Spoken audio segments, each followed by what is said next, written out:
Every year we have a survey that tells us that fewer and fewer children are reading for pleasure, and that makes me deeply sad and worried actually about the future. Coming up on British Thought Leaders, author Philip Womack on the dangers of a post-literate generation. We need to have children who understand the world around them and who can talk about it and think about it in an interesting, coherent and sophisticated way. Because that's how the world operates. You know, you need people at high level in government, you need people in the judiciary, you need people in the civil service, you need people to be able to have a sophisticated grasp of the English language and what it can do. Philip talks about the impact of videos replacing the written word and why artificial intelligence will never replace human creators. It's not writing, it's like cutting up words from a dictionary and throwing them down on the page. There's no organising thought, there's no coherence. The reason you read a book is because you want to connect to the human, slightly skewed, slightly weird viewpoint.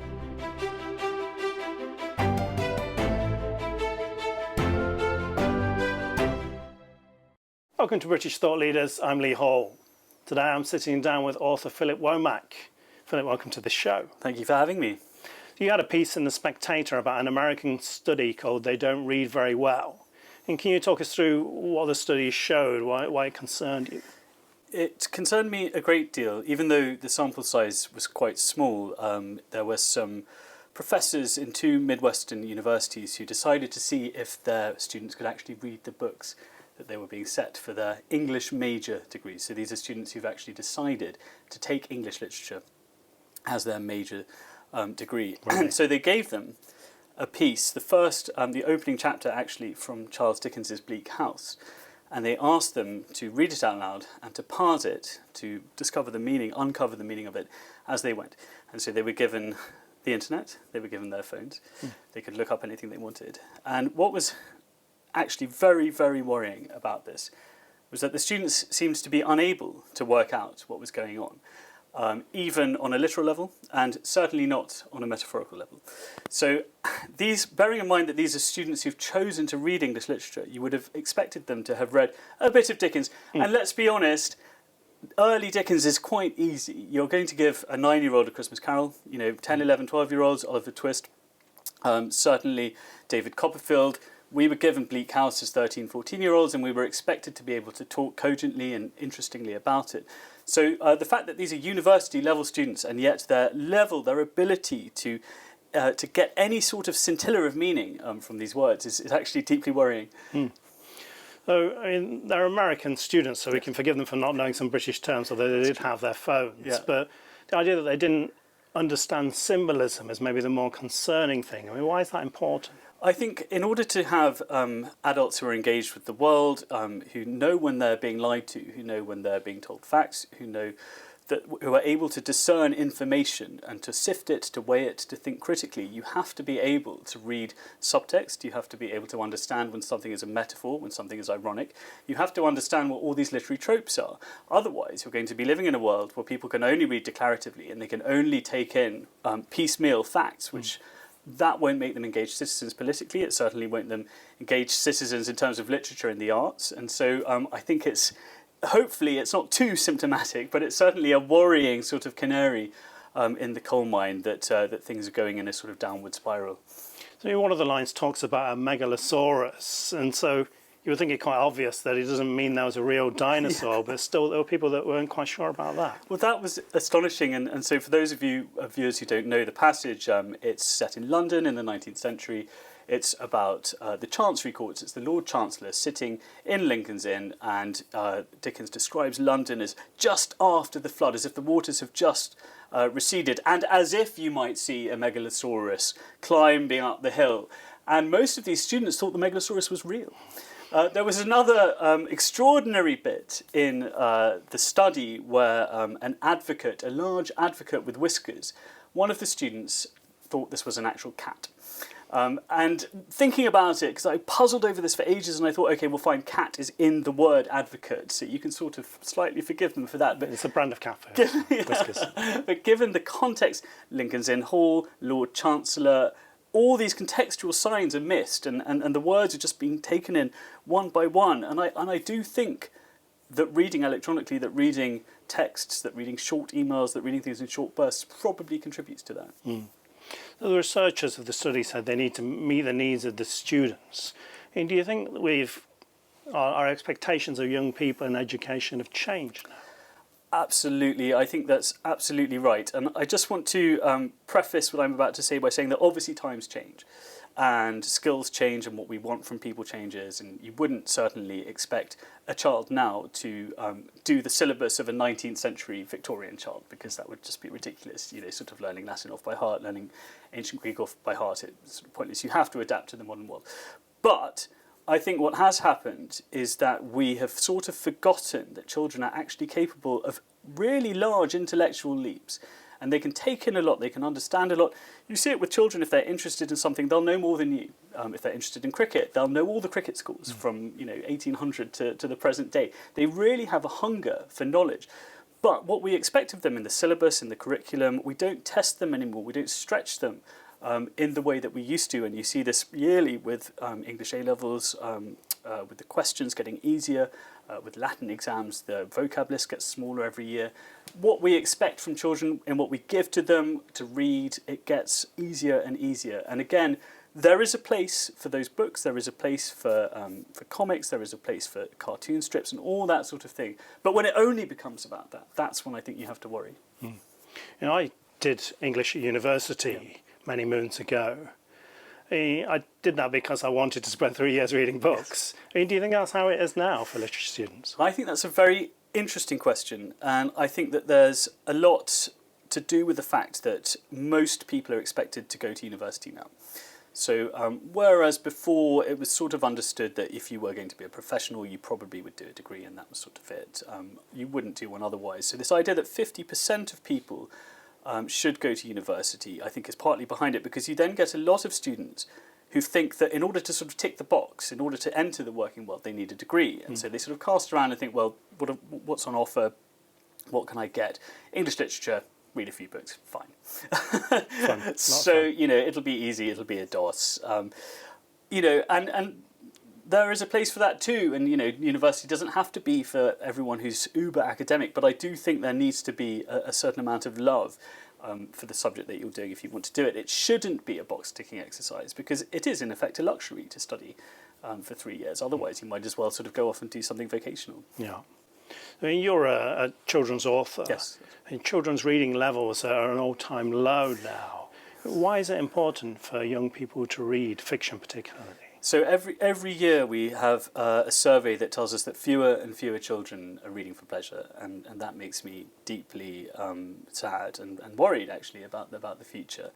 It's incredibly important for children to read widely, so not just about their own lives, but to read in fantasy worlds, because fantasy stories, of course, are about psychological journeys, and that helps the child to understand what it feels like to grow up. Fairy tales are the same. A lot of the purpose of a fairy tale is to discuss difficult, dangerous, dark things in a way that the child can understand. So it helps to develop emotionally. It helps to develop intellectually, because if you read about things outside your own sphere, then you'll open windows into other worlds. And that's non-fiction as well, and we need to have children reading non-fiction as well as fiction. We need to have children who understand the world around them and who can talk about it and think about it in an interesting, coherent and sophisticated way, because that's how the world operates. You need people at a high level in government, you need people in the judiciary, you need people in the civil service, you need people to be able to have a sophisticated grasp of the English language and what it can do. Otherwise, you're going to end up with just sort of boilerplate, very straightforward English, which I'm afraid is what ChatGPT and that sort of thing sort of spews out. Sophisticated, thoughtful language should be at the core of every child's education. What do you think the wider consequences will be of a kind of post-literate generation? Oh, too worrying to think about. I think already we see it. We see people only consuming media through screens, so videos, TikTok. I think probably what will happen is that reading will become a luxury activity. Only people who've been to university probably will continue to read at that sort of higher level.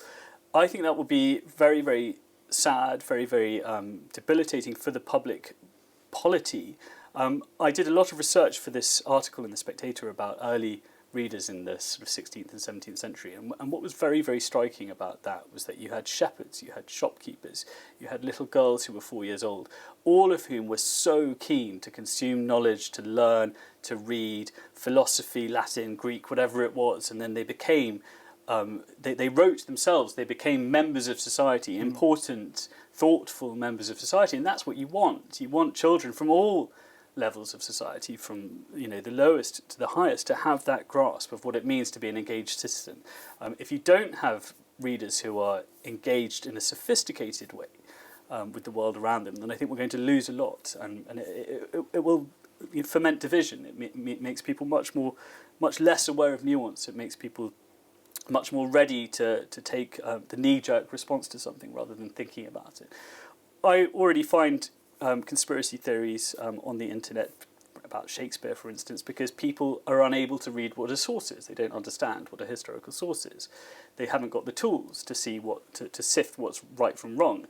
Okay, it's fairly harmless with Shakespeare, but if it's history, then that's going to be different. Is this the idea that Shakespeare wasn't a real person and things like that? Yeah, that sort of thing. Right. So, but it's fairly harmless. But if you've got somebody reading something online that's a false view of history, that's going to create division. It's going to create tensions in communities. It's going to create tensions between communities, and I think it will only lead to a sort of a world where people have forgotten how to connect. Also, just wanted to ask you about the quality of what children are reading. So there's a lot of different things out there. Can you talk about So that? we're actually very, very lucky today. We have a huge wealth of excellent children's authors who write in a really wonderful, sophisticated and thoughtful way. So there's Catherine Rundle, who writes wonderful books, Sally Gardner, Frances Harding, who won the Costa Award a few years ago, Philip Reeve, Marcus Sedgwick. There's dozens and dozens of these really good, strong, thoughtful writers. And in a way, there's more now than there was when I was growing up. When I was growing up, you had the classics and you had a few sort of issues-based books, but there wasn't a great deal in between. And now we have this incredibly rich landscape that any child could enter and find a great deal in. But they're not getting there. And there's so many factors for that. There's not enough libraries, not enough librarians in schools. In my view, every primary school should have a well-stocked library, should have a relationship with the local librarian, should have an hour of reading every day. They're also distracted, and I don't want to sound like a Luddite, but I do point the finger at phones, at screens, at things that take your attention away from the printed page. And obviously children, they want to be like their friends, they want to be playing computer games, they want to be texting each other and all that sort of thing, but it means that they're not reading, and so they're missing out on this huge, rich expanse that's there for them. When you and I were children, this technology wasn't around like it is now. Do you think children are kind of seeing technology as meaning writing is somewhat redundant and reading is somewhat redundant? That worries me. There's a Louis MacNeice poem which talks about books seizing up like the books in graveyards when other media is more exciting. And I think that is happening. I think there are children who don't read. I think there are parents who don't read anymore. They're looking at their phones all the time. They're going on their laptops. So the children don't see their parents reading, and so therefore they don't read because it's an imitative thing. You see your parents read, it's mimetic, and you do it yourself. So I think that they are, especially with automative, generative AI, and a child sees the magic of being able to press a button and out comes a story, a poem, whatever. Why would you then go to the effort of learning how to do it? We see that already in schools which are grappling with this new technology. They don't know how to deal with it. We see it in universities. I would hope that there are children out there who love words, who love the printed words, who love learning how to write, and I think there will always be people like that. But it's the general populace that I'm concerned with, that we're maybe losing that.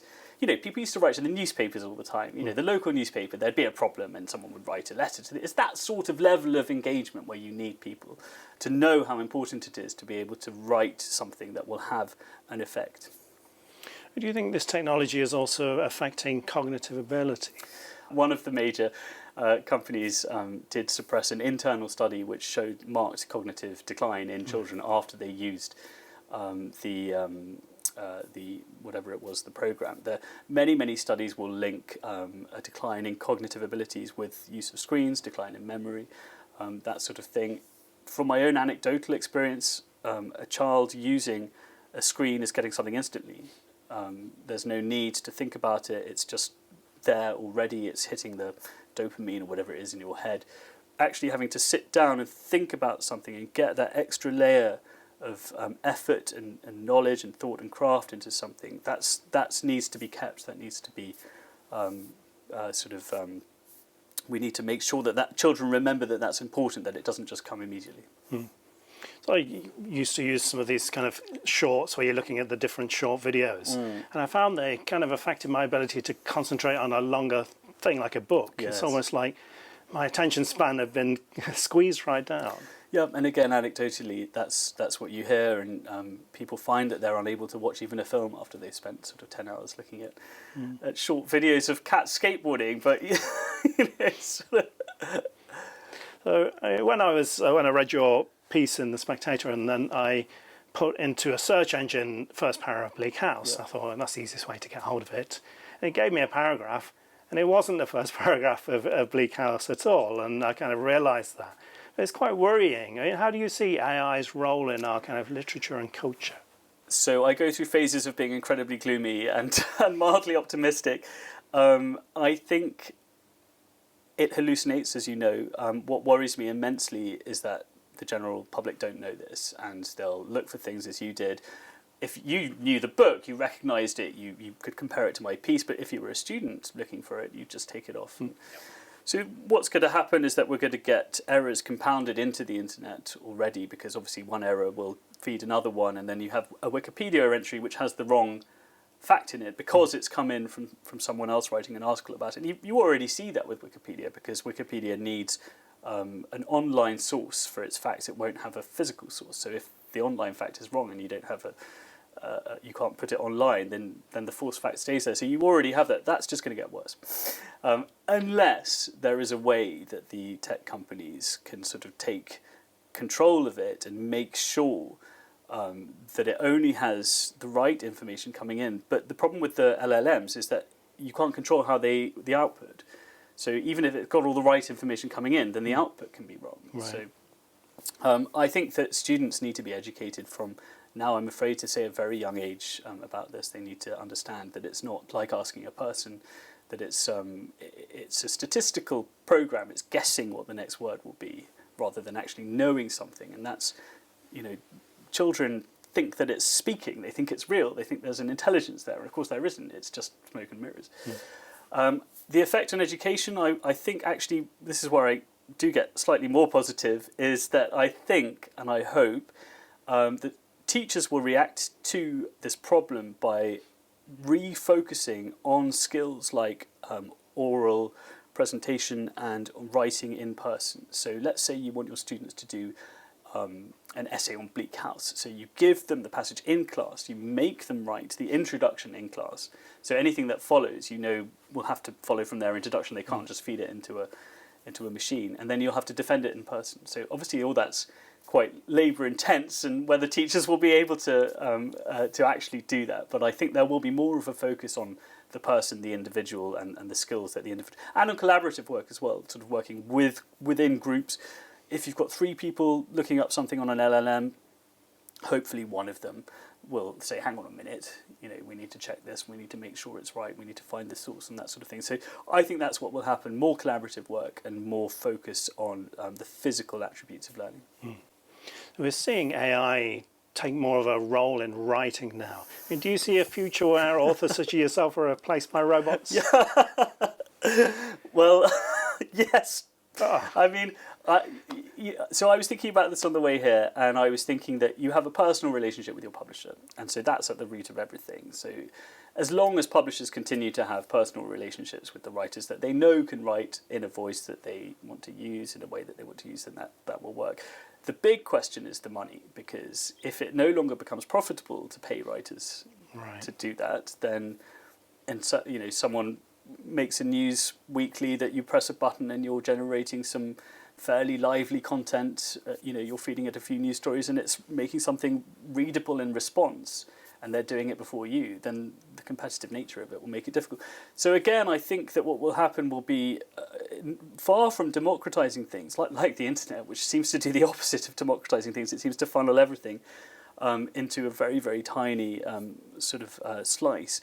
I think that the sort of, the weeklies, the monthlies, the literary magazines, they'll become even more rarefied, and they'll probably stay in print, but their readership will be very, very small. And then you'll probably have listings, magazines, news summaries, that sort of thing, that will probably be all automated and checked by a reporter, but mostly automated, I would imagine. Whether authors will ever be entirely replaced, I don't think so, because you can't have a robot at a literary festival yet. Well, there are some that move around. You don't think a robot could ever write something of the quality of this? I don't know, I really don't. And I think that so it's interesting this, because Jeanette Winterson, who's a wonderful writer you may have heard of and written many wonderful novels, and she's very interested and always has been in the line between humans and computers. And so Sam Altman recently released a new chatbot which can write fiction, so he says. And Jeanette Winterson said, well, great, because we're going to live alongside AI entities, we might as well see what they can write. But the issue is, it's not writing. It's like cutting up words from a dictionary and throwing them down on the page. There's no organising thought. There's no coherence. The reason you read a book is because you want to connect to the human, slightly skewed, slightly weird viewpoint. So Dickens has his own very specific political viewpoint. He's got his own very specific emotional techniques that he uses.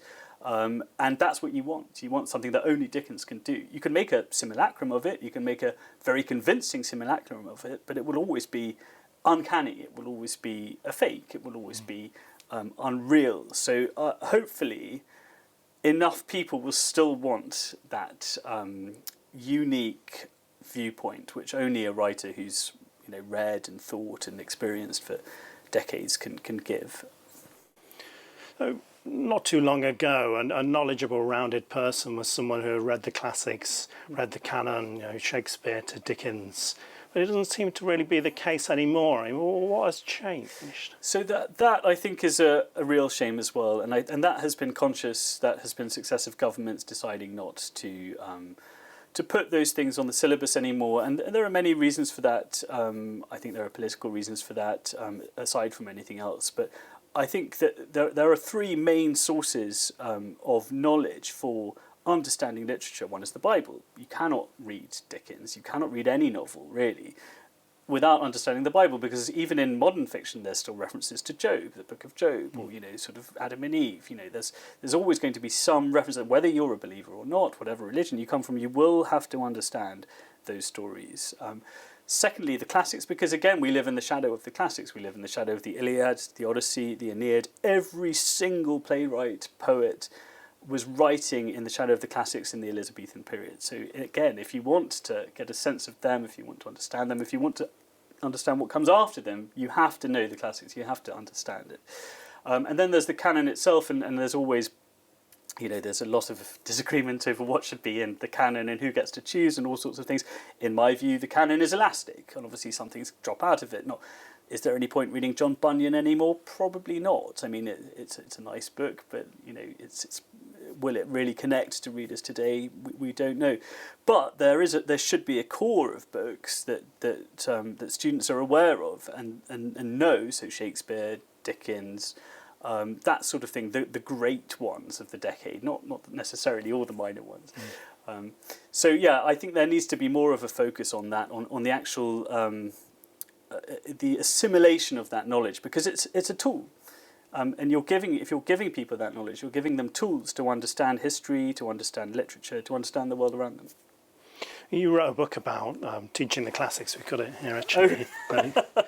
Yes. Why the classics are very old now? Why are they still important in modern life? Well, you see, they're not old, and that's the question. That's the answer, really, is that they remain incredibly relevant, and partly for the reasons I was just talking about, but because understanding them unlocks the key to our civilization, and everything, politics, history, literature, can be traced back in the Western world to the classics.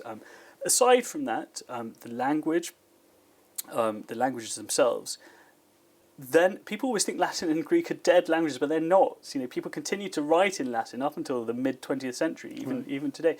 So there's huge amounts of documents that we still haven't read, and we don't even know what's in them. So somebody, just in practical terms, has got to understand that. Obviously, that's a very niche view, but for the general public to understand the classics is to open a door into a world of incredible richness, and you'll find there things that are relevant to today. So, for instance, soldiers quite often will read the Iliad and they'll connect with it because it's not directly describing their experiences, but they understand what it's like to be a soldier, and that's a timeless experience. Refugee women will put on the Trojan Women, Euripides, which is about the enslaved women of Troy, and again they'll connect not directly but indirectly because those are human emotions, and I think that's really important to understand, that humans don't change. We change, society changes, but humans don't change, and in the classics is everything. It's a sort of cornucopia of intellectual and emotional sort of greatness. How do you think we're seeing a pushback against knowledge itself? Is it kind of no longer cool to know stuff? I think that is happening, yes, and it's partly to do with having a sort of brain in your pocket, where you know you used to see the sort of autodidact. The autodidact seems to have disappeared from public life. I don't know, I may be wrong, but certainly politicians don't seem to have that hunger for knowledge that they used to. I remember poor old David Lammy going on to Mastermind and not knowing what king came after Henry VII or whatever it was, and you do sort of think, well, hang on a minute, you could have spent some time thinking about, you know, the history of your own country. But yes, there does seem to be a lack in the general cultural landscape of the knowledgeable pundit.